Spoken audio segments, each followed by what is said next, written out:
Swastiastu. Selamat sore teman-teman semua, beserta Ibu dosen pembimbing kami mata kuliah Perilaku Organisasi. Sebelumnya perkenalkan, nama saya Niputurian Paramita Anggreni, NIM 190111091.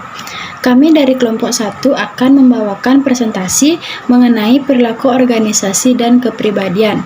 Adapun sub-sub materi dari materi presentasi tersebut adalah yang pertama mengenai pengertian perilaku organisasi, yang kedua model perilaku organisasi, yang ketiga peluang dan tantangan dalam perilaku organisasi, yang keempat pengertian kepribadian, yang kelima determinan kepribadian, dan yang keenam adalah dimensi kepribadian.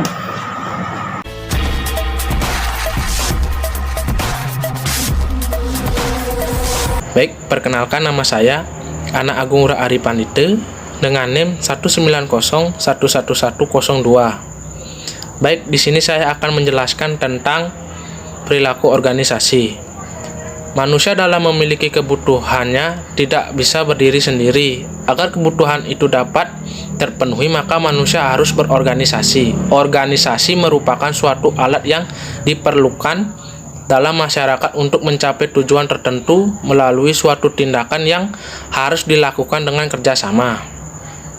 Handayaningrat menyatakan, organisasi adalah suatu kelompok manusia yang saling kerjasama dan menyumbangkan usahanya terhadap tercapainya suatu tujuan.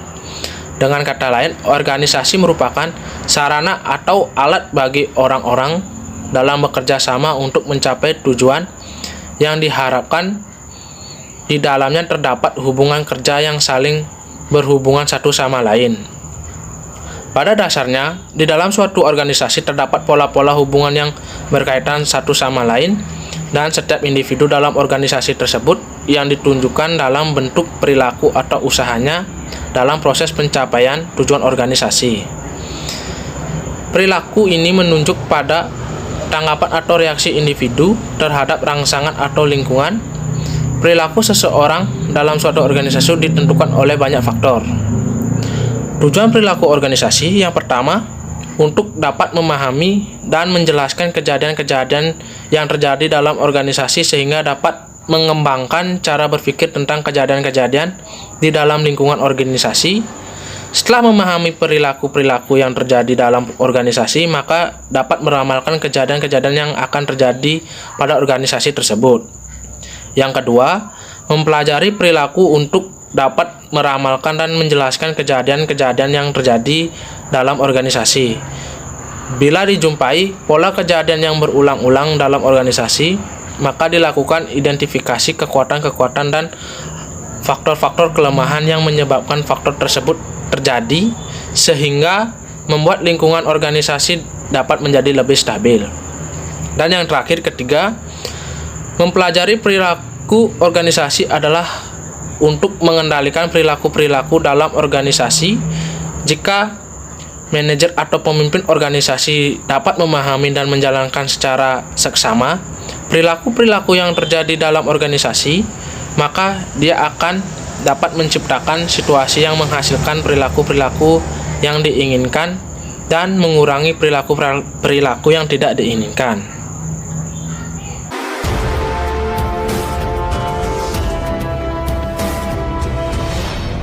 Perkenalkan, nama saya Nika Dedebi Cinti Aryani, NIM 190111086.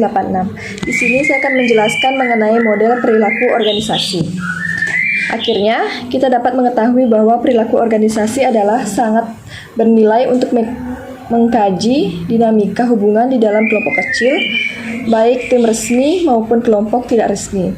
Dengan perkembangan pengetahuan, kini didapati beberapa model perilaku organisasi, antara lain yaitu autokronik, kustodian, suportif, kolegial, dan sistem. Yang pertama yaitu model autokratis. Model autokratis sangat tergantung pada kekuasaan. Siapapun yang memerintah harus memiliki kekuasaan untuk meminta.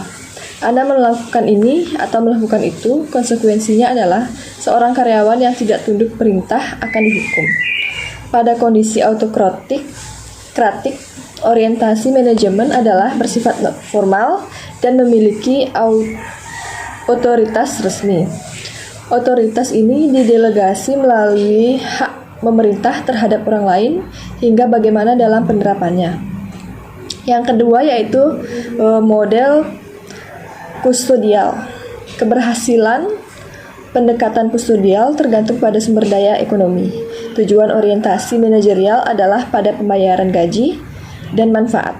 Benefit adalah istilah di dalam penggajian yang bermakna pendapatan di luar gaji. Misalnya, fasilitas, kendaraan, rumah, dan lain-lain.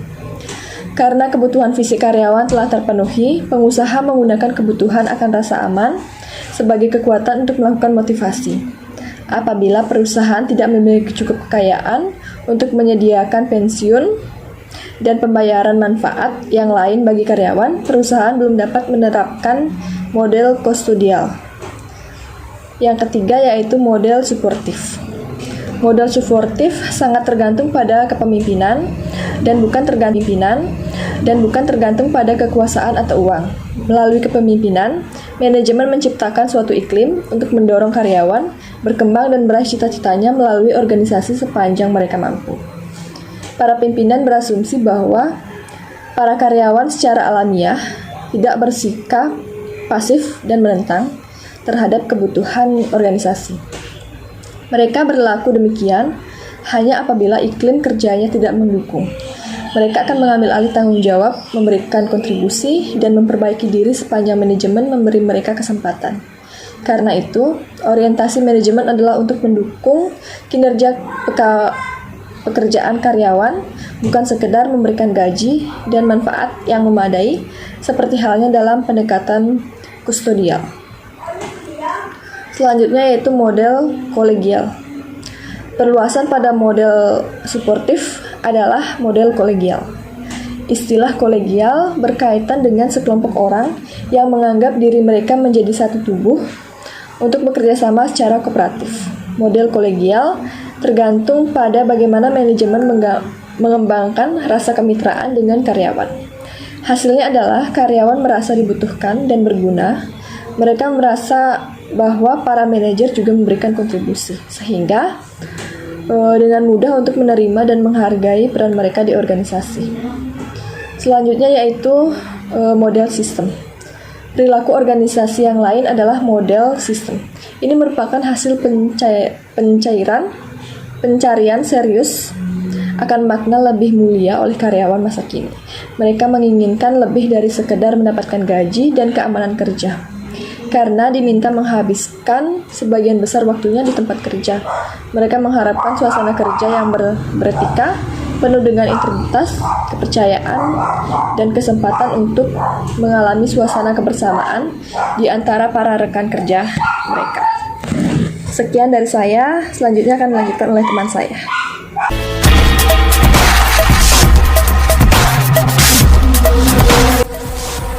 Swastiastu, perkenalkan nama saya Ana Agung Nguragita Rahayu.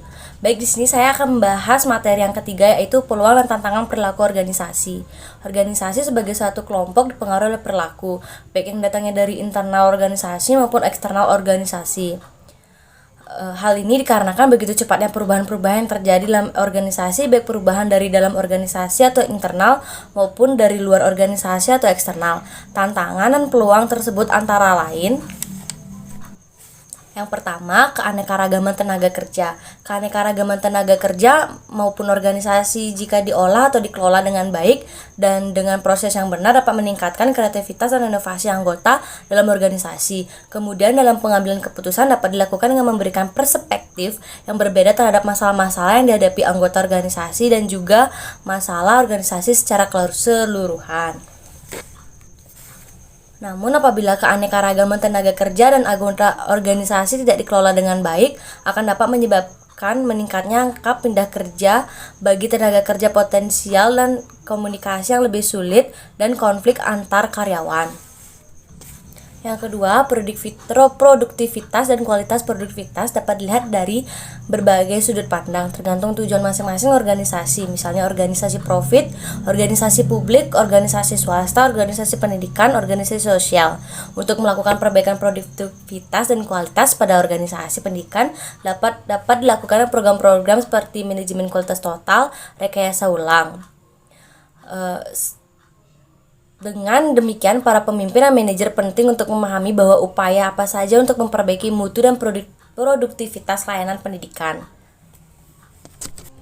Yang ketiga, kekurangan tenaga pendidik berkualitas. Dalam menghadapi terjadinya kekurangan tenaga pendidik yang berkualitas, organisasi pendidikan dan pemerintah harus memikirkan kembali kebijakan tentang rekrutmen, pelatihan, kompensasi, dan berbagai keuntungan bagi guru dan tenaga pendidik. Jika nantinya lebih banyak pekerjaan yang dibebankan kepada guru dan tenaga pendidik yang tidak terlatih, maka taruhannya kualitas tidak akan diperoleh. Untuk mengisi tenaga kerja pendidik yang berkualitas, pemerintah dan organisasi pendidikan harus memiliki kebijakan yang progresif tentang sumber daya manusia atau SDM dan manajemennya.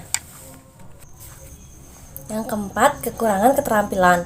Keterampilan pendidik dan tenaga kerja pendidikan diperlukan terutama terkait dengan keterampilan. Yang pertama, mempersiapkan perangkat pembelajaran dan pengembangan kurikulum. Yang ketiga, menggunakan model, strategi, metode pembelajaran sesuai teori belajar untuk membelajarkan peserta didik yang dilandasi penguasaan psikologi perkembangan untuk mengatasi berbagai permasalahan peserta didik dan belajar.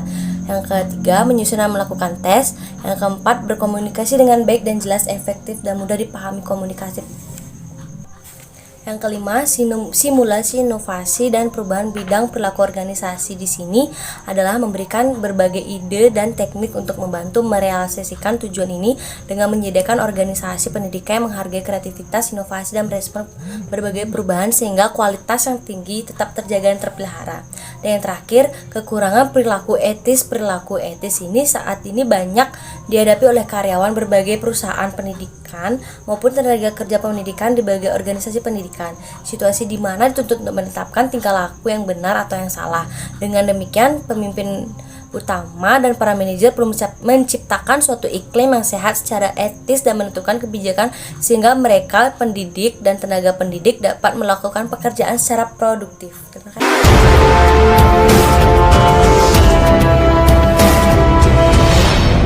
Perkenalkan, nama saya Kak Desi Aryani, NIM 190111098. Saya akan melanjutkan materi tentang pengertian kepribadian. Istilah kepribadian sesungguhnya memiliki banyak arti. Hal ini disebabkan oleh adanya perbedaan dalam penyusunan teori, penelitian, dan pengukurannya. Boleh dikatakan, jumlah arti dari definisi kepribadian adalah sebanyak ahli yang mencoba menafsirkannya. Pengertian kepribadian menurut Schermerhorn, Hans Osborn, kepribadian merepresentasikan keseluruhan profil atau kombinasi karakteristik serta menangkap keunikan secara alami di seseorang sebagai reaksi dari interaksi dengan orang lain. Pengertian ini berkaitan dengan penampilan fisik, kombinasi dari sifat manusia dan sifat natural atau alami yang berada pada masing-masing individu untuk berinteraksi dengan yang lainnya. Hal senada diutarakan oleh Kinichi dan Kreitner. Kepribadian didefinisikan sebagai kombinasi antara fisik dan karakteristik mental secara seimbang yang menjadikan identitas bagi individu. Selanjutnya, menurut McShane and von Glenow, kepribadian mengacu pada pola perilaku teladan, relatif seimbang dan konsisten dengan keadaan internal yang menjelaskan kecenderungan tingkah laku seseorang. Intinya, pengertian dari personality atau kepribadian berkaitan dengan perilaku seseorang sebagai individu untuk berinteraksi dengan lingkungan eksternal maupun internal.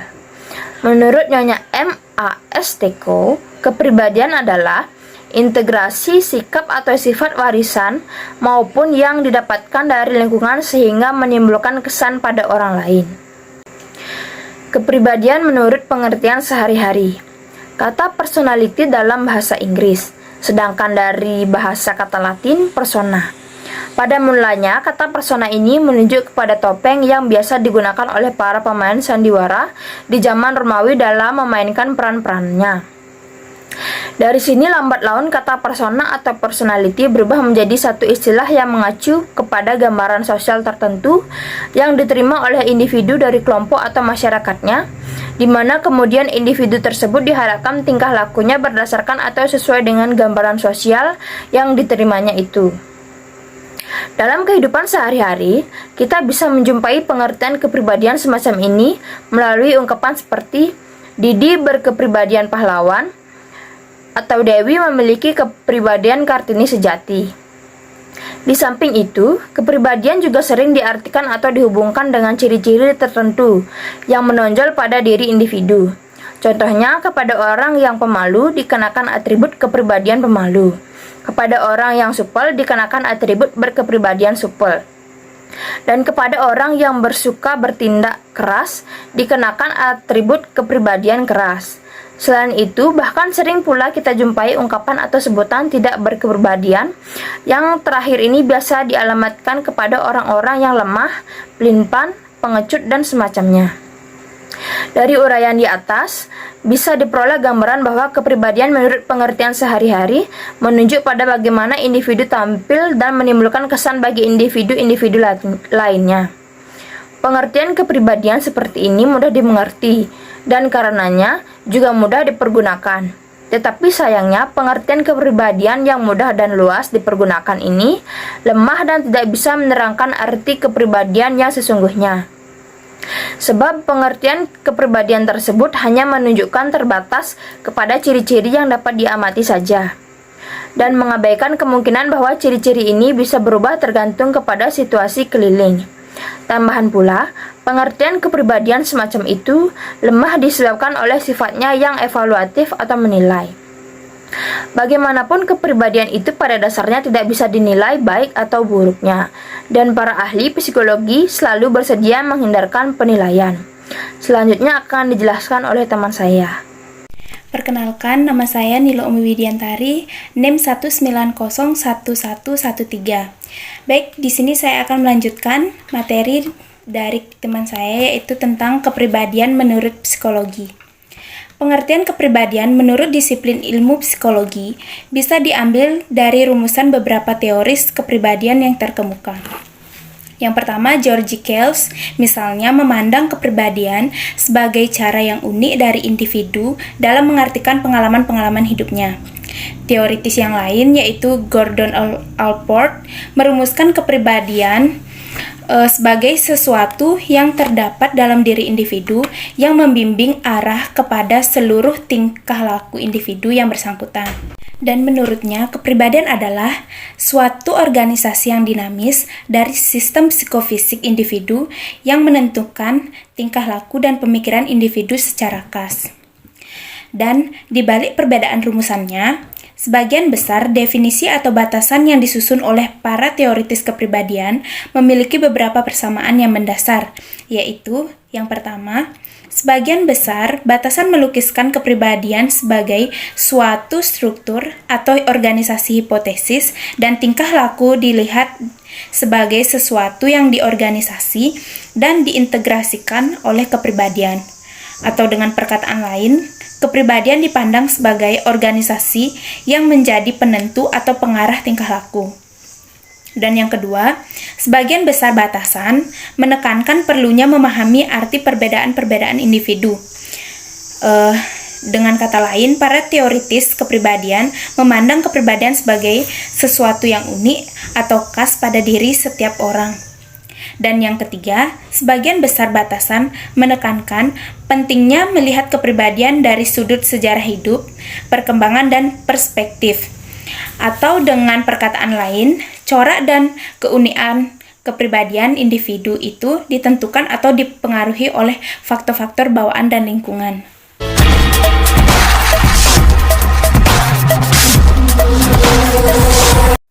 Perkenalkan, nama saya Kadade Silviani, NIM 190111095. Di sini saya akan menjelaskan tentang determinasi kepribadian. Determinasi kepribadian adalah suatu metode dan kepribadian manusia yang dimana dengan menggunakan using metode empiris tradisional dengan using organismik yang menyoroti pentingnya akan sumber daya alam. Ada dua kebutuhan dasar dalam determinasi. Yang pertama ada autonomi dan yang kedua ada kompetensi. Yang pertama, autonomi adalah suatu bentuk fungsi yang terkait dengan perasaan, kehendak, kongruen, dan terintegrasi. Kompetensi adalah salah satu masalah yang paling banyak diteliti dalam psikologis dan secara luas dilihat sebagai elemen inti dalam tindakan termotivasi. Baik, di sini saya akan menjelaskan mengenai determinan kepribadian. Sama halnya dengan aspek autonomi dan kompetensi, aspek keterkaitan berpengaruh terhadap pertumbuhan determinasi diri, namun lingkungan sosial dapat menjadi penghambat pertumbuhan determinasi diri melalui kontrol, kritik, dan penolakan sosial. Untuk mendukung pertumbuhan determinasi diri, individu secara eksternal memerlukan lingkungan sosial yang mendukung, dan secara internal diperlukan adanya kesadaran individu dan fungsi otonomi pribadi. Merupakan salah satu kajian psikologi yang lahir berdasarkan pemikiran, kajian, atau temuan-temuan para ahli. Sekian penjelasan dari saya, selanjutnya akan dilanjutkan oleh teman saya.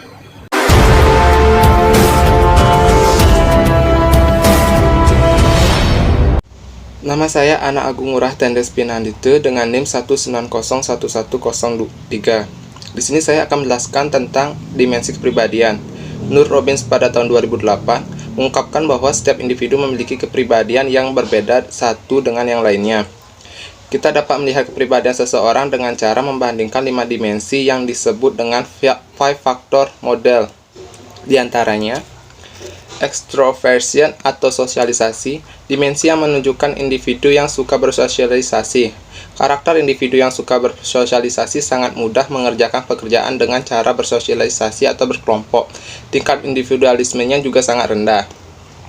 Yang kedua, agreeableness, mudah akur dan mudah bersepakat.